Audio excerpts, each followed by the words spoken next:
नमस्कार साथियों, मैं आप लोगों का अपने चैनल यूनिक पॉइंट पर स्वागत करता हूं।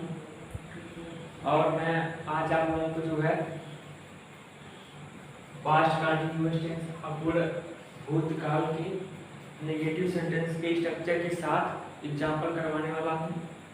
तो मेरे प्यारे दोस्तों, इसका हम लोग नेगेटिव सेंटेंस का अर्थात नकारात्मक वाक्य का नकारात्मक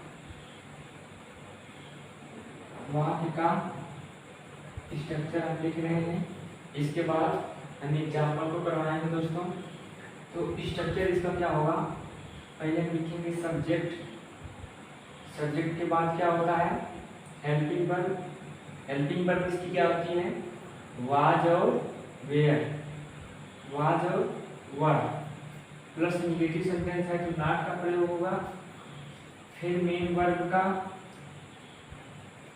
फर्स्ट फॉर्म में आईएनजी लगेगा, प्लस ऑब्जेक्ट प्लस ईटीसी और फुल स्टॉप। तो मेरे प्यारे दोस्त, जो पास्ट कंटिन्यूअस टेंस का नेगेटिव सेंटेंस होता है उसका structure subject plus helping verb was verb plus not plus main verb की फर्स्ट फॉर्म में ING plus object plus etc. मेरे प्यारे दोस्तों, इसके पहले हम आप लोगों को सिंपल सेंटेंस के रूल के साथ एग्जाम्पल स्ट्रक्चर सब कुछ करवाया मैंने सिंपल सेंटेंस का। इसके बाद मैं आप लोगों को जो है नेगेटिव सेंटेंस के बारे में बता रहा हूँ। तो मेरे प्यारे दोस्तों, ये हो गया हमारा नेगेटिव सेंटेंस का स्ट्रक्चर। इसी के आधार पर मैं आप लोगों को कुछ एग्जाम्पल करवाऊंगा। ठीक है दोस्तों, तो जैसे देखते हैं कुछ एग्जाम्पल के रूप में। एग्जाम्पल हम लिखते हैं यहाँ पे कुछ, जैसे यहाँ पे हमने लिख दिया वह खाना नहीं बना रही थी। वह खाना नहीं बना रही थी। तो मेरे प्यारे दोस्तों, वह खाना नहीं बना रही थी, इस सेंटेंस में नहीं शब्द आया है, अर्थात नेगेटिव सेंटेंस में नहीं शब्द आना जरूरी है। नेगेटिव सेंटेंस में नहीं शब्द आना जरूरी है। वह खाना नहीं बना रही थी, यह हो गया हमारा पास्ट कंटिन्यूअस टेंस का नेगेटिव सेंटेंस। रही थी लास्ट में आया है, मैंने आपको यह बताया था।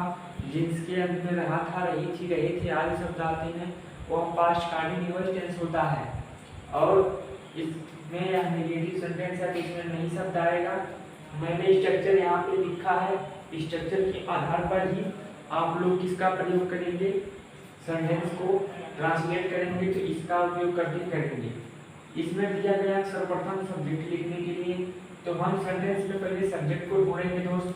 सब्जेक्ट को ढूंढने के लिए मैं आपको बताया था, यदि आप सब्जेक्ट को ढूंढ रहे हैं तो कौन शब्द से प्रश्न करेंगे, तो आपको सब्जेक्ट मिलेगा, सब्जेक्ट मिलेगा। यदि आप कौन शब्द से प्रश्न करेंगे, सब्जेक्ट मिलेगा। यदि आप क्या शब्द से प्रश्न करेंगे तो आपको ऑब्जेक्ट मिलेगा। और किसे से प्रश्न करेंगे तब भी आपको ऑब्जेक्ट मिलेगा।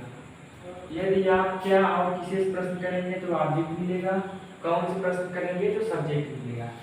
इसी के आधार पर आप इसमें प्रश्न करिए और सब्जेक्ट को ढूंढिए। वह खाना नहीं बना रही थी, हमने प्रश्न करा दोस्तों कौन खाना नहीं बना रही थी, उत्तर मिला वह हमारा सब्जेक्ट है। वह हमारा क्या हो गया, इसमें सब्जेक्ट हो गया। तो पहले सब्जेक्ट को लिखेंगे, सब्जेक्ट वह है, वह की इंग्लिश क्या हो जाएगी ही, वह की इंग्लिश क्या हो जाएगी ही। इसके बाद हमारी हेल्पिंग वर्ब का नंबर आता है कि हम वाज का प्रयोग करें कि वर्ब का प्रयोग करें।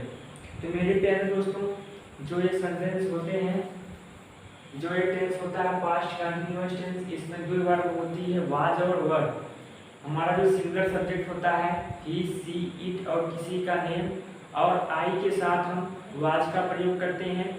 इसमें जो आई होता है उसे हम सिंगुलर सब्जेक्ट मानते हैं। और you, we, they plural subject के साथ हम वर्ब का प्रयोग करते हैं।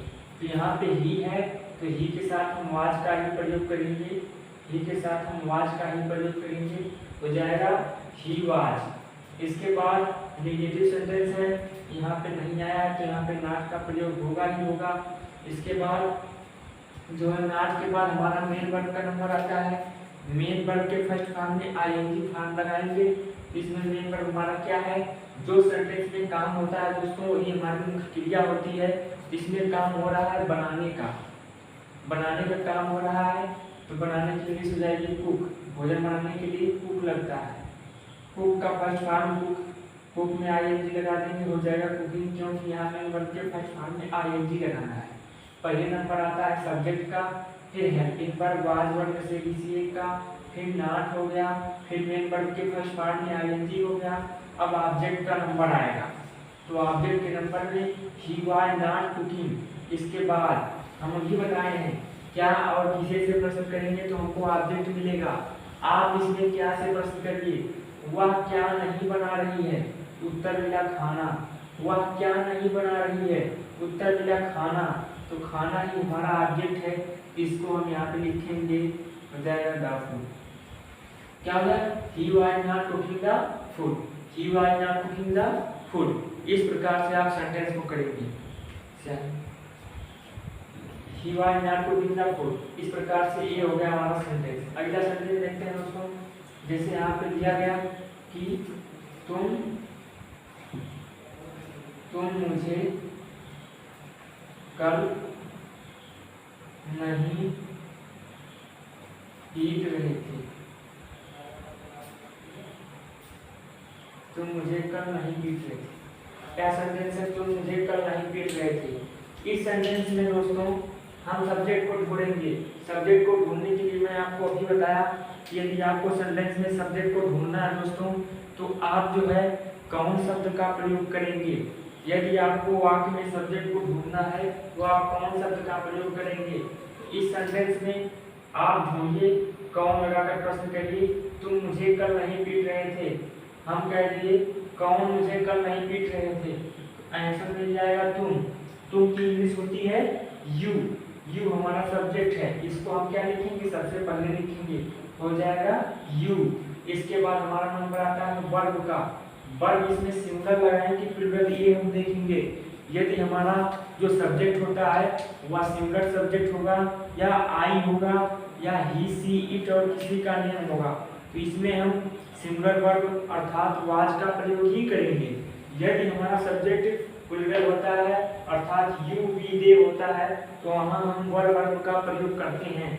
तो मेरे दोस्तों यहाँ पे जो हमारा सब्जेक्ट है यू, यह एक प्लूरल सब्जेक्ट है, बहुवचन करता है, जिसके साथ हम बहुवचन मतलब बहुवचन क्रिया का प्रयोग करेंगे या प्लूरल नंबर की वर्ब का ही प्रयोग करेंगे।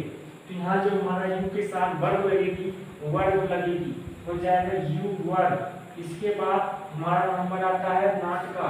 यदि हमारा सेंटेंस निगेटिव है उसमें नॉट का प्रयोग ही अवश्य होगा करना, तो इसमें यू वर्ब के बाद हम यहाँ नॉट का प्रयोग कर लेंगे।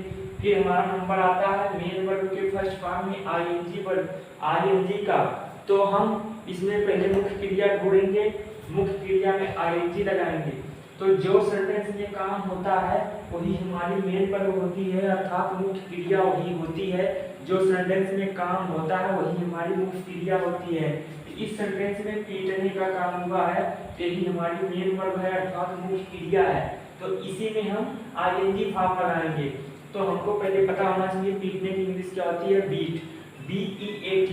इसका हम फर्स्ट फॉर्म लगा के इसमें आईएनजी लगा देंगे, हो जाएगा beating, you were not beating. इसके बाद हमारा नंबर आता है ऑब्जेक्ट का, इसके बाद हमारा नंबर आता है ऑब्जेक्ट का। हमने अभी बताया क्या और किसे से प्रश्न करने पर ऑब्जेक्ट मिलता है, क्या और किसे से प्रश्न करने पर ऑब्जेक्ट मिलता है। तो आप इस सेंटेंस में तुम मुझे कल नहीं पीट रहे थे, यदि हम किसे से प्रश्न करेंगे तो हमको ऑब्जेक्ट मिल जाएगा। तुम किसे कल नहीं पीट रहे थे, उत्तर मिलेगा मुझे, यही हमारा हो जाएगा ऑब्जेक्ट, मुझे हमारा हो जाएगा ऑब्जेक्ट। हो जाएगा यू वर नॉट बीटिंग, मुझे की क्या आ जाएगी मी, ये हो गया हमारा ऑब्जेक्ट। अब ईटीसी का नंबर आता है, सब कुछ सेंटेंस में हो गया ऑब्जेक्ट तक, ईटीसी इसमें बचा यस्टरडे मतलब कल, बीता हुआ कल की बात हो रही है तो यहाँ पे यस्टरडे लगा देंगे, YESTERDAY। इसके बाद full stop, you were not beating me yesterday, you were not beating me yesterday. तो मेरे प्यारे दोस्तों यह हमारा निगेटिव सेंटेंस का एग्जाम्पल दूसरा था। यदि हम तीसरे एग्जाम्पल की बात करें दोस्तों, उसको हम भी देख लेते हैं। तो जो है मैं यहाँ पे आप लोगों को तीसरा एग्जाम्पल लिख रहा हूँ, दिख रहा है। तो तीसरा एग्जाम्पल है यहाँ पे, जैसे हम कहते हैं कि मैं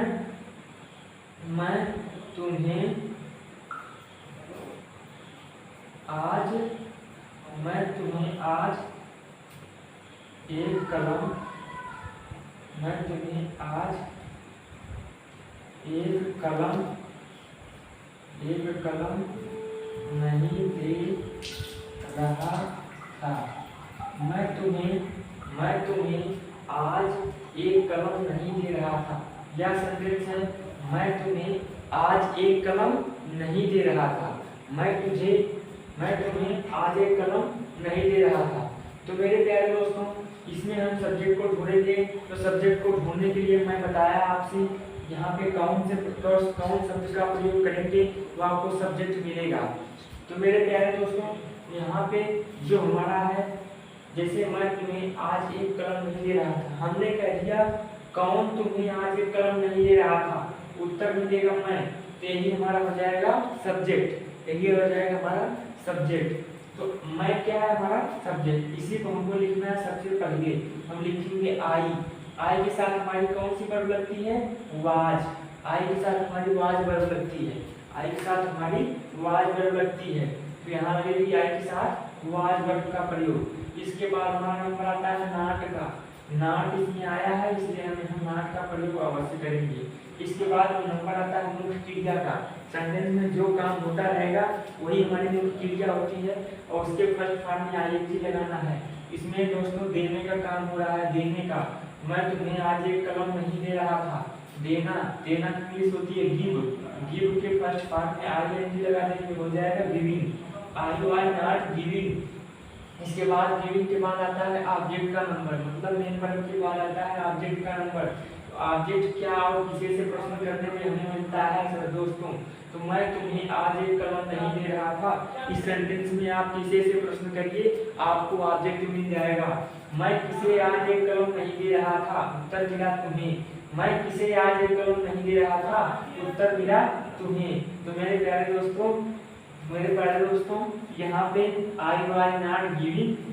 अब इसके बाद इसमें दो ऑब्जेक्ट है, अठे एक कलम और अठे है तुम्हें। इसमें दो ऑब्जेक्ट आपको मिलेगा। अगर यहाँ पे हम प्रश्न करें क्या से, तब भी उत्तर मिलेगा। यदि हम प्रश्न करें किसे से, तब भी उत्तर मिलेगा। मैं किसे आज एक कलम नहीं दे रहा था, उत्तर मिला तुम्हें उत्तर मिला। तुम्हें भी एक ऑब्जेक्ट है, एक ऑब्जेक्ट। अगर हम क्या से प्रश्न करें, मैं तुम्हें आज क्या नहीं दे रहा था, उत्तर मिलेगा एक कलम भी ऑब्जेक्ट है। दो ऑब्जेक्ट है, एक तो डायरेक्ट ऑब्जेक्ट है, एक तो इनडायरेक्ट ऑब्जेक्ट है।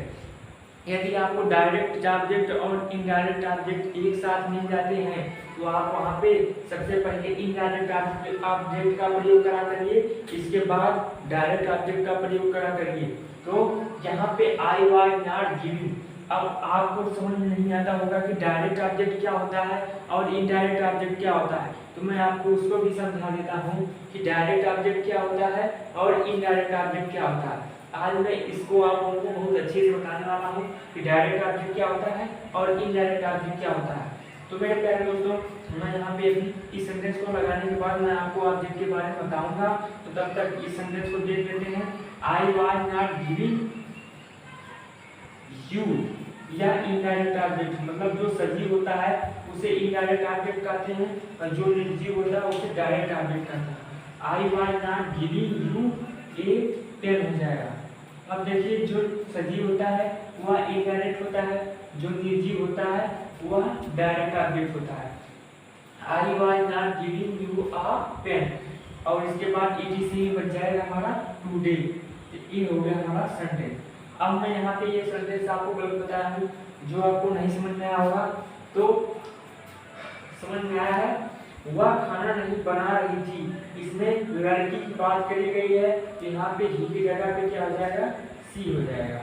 ही की जगह क्या हो जाएगा, सी हो जाएगा। She was not cooking the food, या हो गया sentence. You were not reading me yesterday. इसके बाद अगला सेंटेंस है I was not giving you a pen today. ठीक है दोस्तों, तो मेरे प्यारे दोस्तों, मैं आपको इसके बाद ऑब्जेक्ट बताऊंगा। ऑब्जेक्ट बताने के बाद फिर मैं आपको कुछ और बताऊंगा। तो मेरे प्यारे दोस्तों, तब तक मैं इसको रद्द करता हूँ। यह सेंटेंस आपको जरूर समझ में आएगा। मैं तुम्हें आज एक कलम नहीं दे रहा था। I was not giving you a pen today.